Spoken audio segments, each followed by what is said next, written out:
my previous lesson, I was able to treat multiplication law of indices.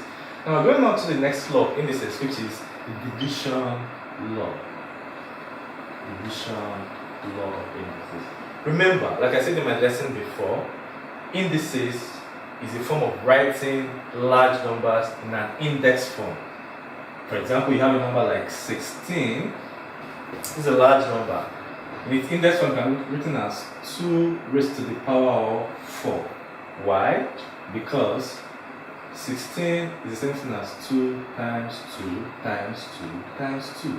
2 times 2 is 4, 4 times 2 is 8, 8 times 2 is 16. So 16 can be written in this form. Now, in division law, there's also a rule or a formula that guides us. Let me state the formula first. It states that x raised to the power of a divided by x raised to the power of b is equal to x raised to the power of a minus b.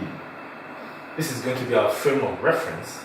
Now remember, just like I said in multiplication law, you notice that the bases are the same for this law to obey. So x and x has to be the same. Then unlike in multiplication law, where we have to add the powers, in division law we subtract the powers. So let's look at some real examples. And let me say I want to divide 16. I want to use a very simple example, for example, divided by 8. This is quite a small number. We all know that 16 divided by 8 will give us 2. Now let's apply division law of indices. Remember, 16 in its index form is 2 raised to the power of 4. Now, I know that 16 index form is 2 raised to the power of 4. What is 8 in its index form? 8 is 2 raised to the power of 3. That is because 2 times 2 times 2, 2 in 3 places will give me 8. So the index form of 16 is 2 raised to the power of 4. Index form of 8 is 2 raised to the power of 3. Now let me apply my law. I want to divide 16 by 8 using my indices law. 2 raised to the power of 4 divided by 2 raised to the power of 3. Where this my 2 raised to the power of 4 is like my 16, divided by 2 raised to the power of 3 is like my 8.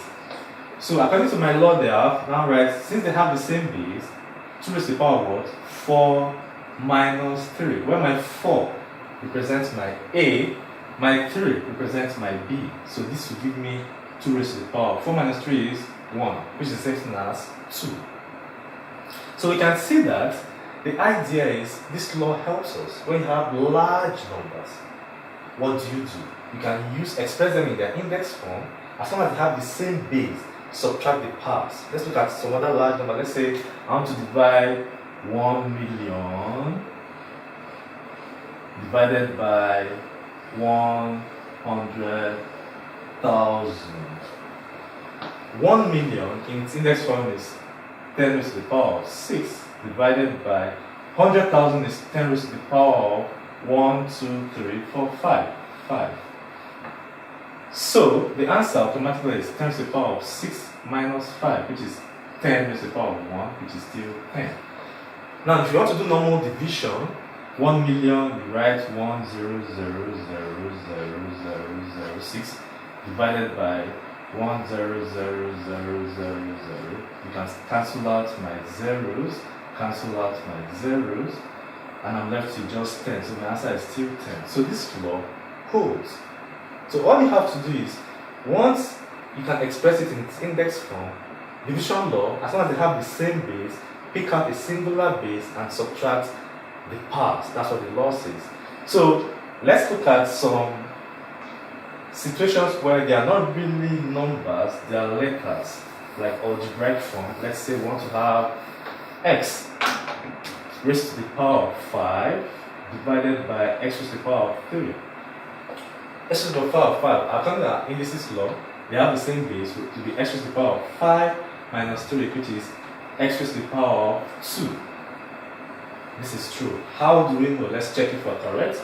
Breaking it down, x raised to the power of 5 is something as x in 5 places times x times x times x. This is 1, 2, 3, 4 times x divided by x raised to the power of 3 is x times x times x.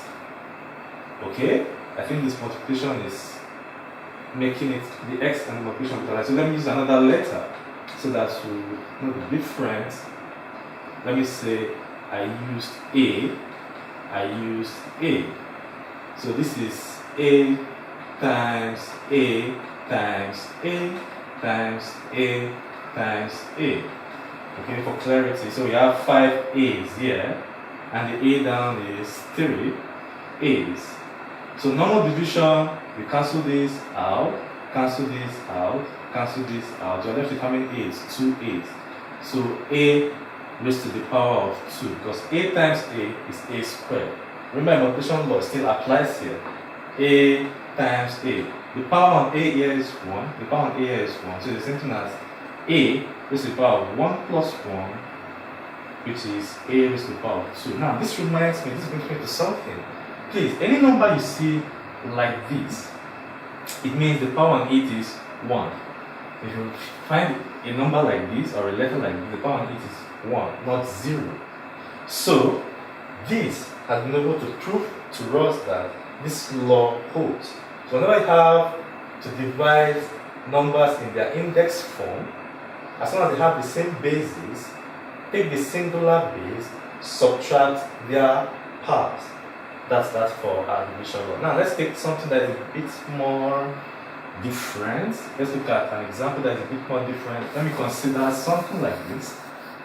I want to divide 22 n raised to the power of 7 divided by n raised to the power of 4.